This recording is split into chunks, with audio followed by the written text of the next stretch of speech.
deep in the heart of the Sunderport forest, where the air hums with the buzz of bees, our friend Barnaby the bear was having the best day ever.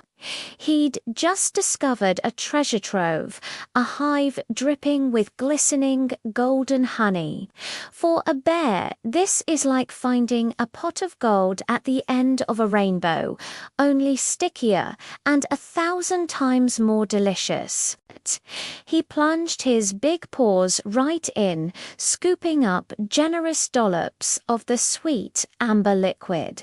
With eyes closed in pure bliss, he savored every drop, honey smearing all over his thick brown fur, turning him into a walking, talking, candy-coated bear. He hummed a happy little tune, completely lost in his sugary paradise.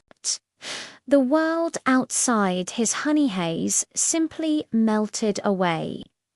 Little did he know, he wasn't the only creature in the forest with a big appetite, and his delightful scent was traveling on the breeze, attracting some very unexpected attention.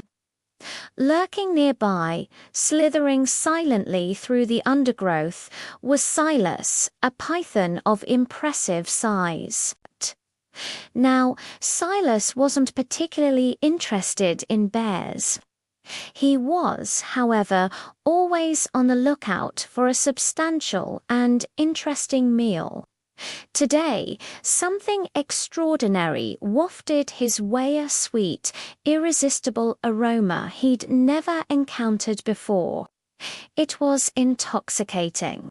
Following the scent with his flicking tongue, he navigated through the ferns and bushes, his powerful muscles moving him with quiet grace. His eyes, like polished obsidian, were fixed on the source of the smell. As he drew closer, he saw it. A huge, round, golden-brown shape, glistening in the sun and practically oozing sweetness. Silas, in all his years, had never seen such a magnificent, giant honey roll. His instincts screamed, "That's lunch." He had no idea it was a bear. All he saw was the most glorious meal he could ever imagine. With the element of surprise on his side, Silas made his move.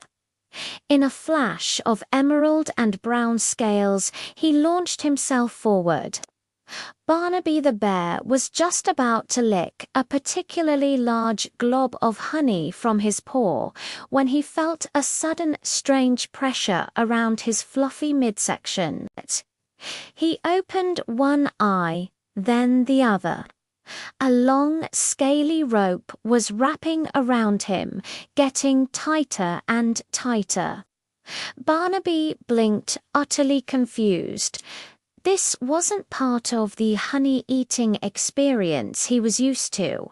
He was being squeezed.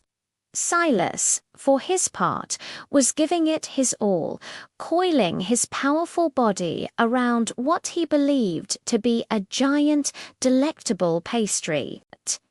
He squeezed and squeezed, anticipating a satisfying meal. But something was off. This honey roll was fuzzy and warm, and it was starting to wiggle a lot. Barnaby, realizing this was no friendly forest hug, let out a startled roar.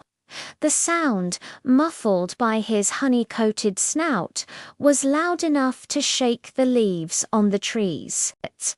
Silas froze mid-squeeze. Honey rolls do not roar. This was a critical piece of information he had somehow missed. He slowly loosened his grip, peering around the furry, sticky mass. He came face to face with two very wide, very surprised, and very brown bear eyes. A wave of realization washed over the python. This wasn't a pastry. This was a bear. A very large, very sticky bear. Silas had never been more embarrassed in his life. He had tried to eat a bear. A bear! What was he thinking? He quickly uncoiled himself, slithering backward in a panic. Barnaby shook his fur, sending droplets of honey flying everywhere. He looked at the rapidly retreating python, then down at his own honey-covered belly, and then back at the python. A slow, deep chuckle rumbled in his chest. The situation was just too absurd. He wasn't even mad, he was amused. Silas, from a safe distance, watched the bear laugh. Realizing he wasn't about to become bear food, he felt a wave of relief. Maybe, just maybe, this was all a funny misunderstanding. Barnaby gave a friendly huff, as if to say, no hard feelings. And then, without missing a beat, he turned right back to his honeypot. The adventure had only made him hungrier. And so our two forest dwellers went their separate ways, one to finish his sticky feast, and the other to find a meal that was a little less surprising. It was a day neither of them would ever forget. Thanks for watching our little forest tale. If you enjoyed it, don't forget to hit that like button and subscribe for more amazing stories. See you next time.